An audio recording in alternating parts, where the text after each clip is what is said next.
আসসালামু আলাইকুম। Hello viewers, welcome to my বেলি পার্সোনাল ডেইলি ব্লগে। আজকে আপনাদের সবাইকে স্বাগত। নতুন আরও একটি ভিডিও নিয়ে চলে আসলাম। আর ভিডিওতে থাকছে আজকে 5 জনের জন্য কিভাবে চিকেন ভেজিটেবল সুপি নুডলস রান্না করা হয়।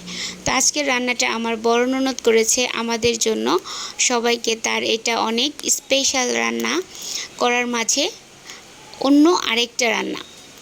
তো সে প্রথমে চিকেনগুলোকে সিদ্ধ করে নিয়েছে শুধু সাদা পানিতে, আর এরপর নাগেটগুলো আস্তে আস্তে ভেজে নিচ্ছে। তারপরে হচ্ছে সে ডিমটাকে সুন্দর করে ঝুরি ঝুরি করে ভেজে নিয়েছে। তারপর এখন সে পেঁয়াজ কুচি আর কিছুটা রসুন কুচি দিয়ে পেঁয়াজগুলোকে হচ্ছে ভেজে নিচ্ছে। পরিমাণ মতো লবণ দিয়ে দিবে। তারপর পেঁয়াজগুলোকে লালচে করে তার ভিতরে সবগুলো ভেজিটেবল, এর মধ্যে আছে 2 রকমের ক্যাপসিকাম, আলু আর হচ্ছে আছে গাজর। তো তারপরে এটাকে একটু সুন্দর করে নেড়ে চেড়ে ভেজে নিয়ে তারপর তার মধ্যে একটা ম্যাগি মশলা দিয়ে দেওয়া হলো। এখন এর মধ্যে দিয়ে দেওয়া হচ্ছে চিকেনগুলোকে এখন এই মশলার সাথে কষিয়ে নেওয়া হবে খুব ভালোভাবে। তারপর যখন খুব সুন্দর করে কষানো হয়ে যায় তার মধ্যে ডিম ভাজাটাকে দিয়ে দিতে হবে।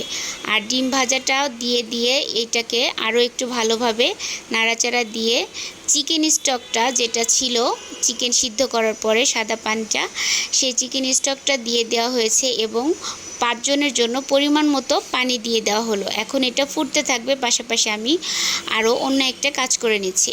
তো এর মধ্যে দিয়ে দিয়েছে সুন্দর করে পরিমাণ মতো কর্নফ্লাওয়ারটাকে গুলিয়ে নেওয়া হয়েছে। এরপর বলক আসার পরে দিয়ে দেওয়া হলো 2 প্যাকেট নুডলস। যেহেতু এখানে 5 জন খাওয়া হবে এই জন্য 2 প্যাকেট নুডলস দেওয়া হয়েছে। আর যে যেভাবে খায় এর মধ্যে দিয়ে দেওয়া হলো চিনি ফ্লেক্স এবং হচ্ছে আরেকটা মশলা, ম্যাগি মশলা, যেটা আরেকটা নুডলসের ভিতরে ছিল।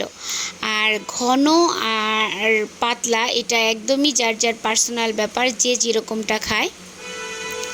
তো আমরা মিডিয়ামভাবে খাবো, যার জন্য হচ্ছে আপা এটাকে মিডিয়ামভাবেই রাখছে, বেশি ঘন করেনি এবং বেশি পাতলাও করেনি। যদি একটু পাতলা করে নেওয়া যায় আরও একটু পানি দিয়ে, তাহলে এটাকে 6 জনও খাওয়া যাবে।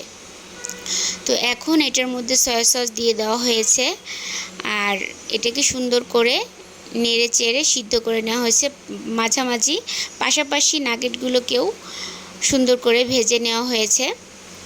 এখন নাগেটগুলোকে সুন্দর করে কুচি কুচি করে, যেহেতু এটা ডেকোরেশনের জন্য দেওয়া হবে, তো তারপরে বাটিগুলোকে সাজিয়ে নিয়ে এখন সবার জন্য বাটিতে আমরা করে নিচ্ছি মজাদার চিকেন ভেজিটেবল নুডলস। তো এর মধ্যে এখন ডেকোরেটের জন্য আমার বড় ননদ এটার মধ্যে নাগেটসগুলো দিয়ে দিচ্ছে।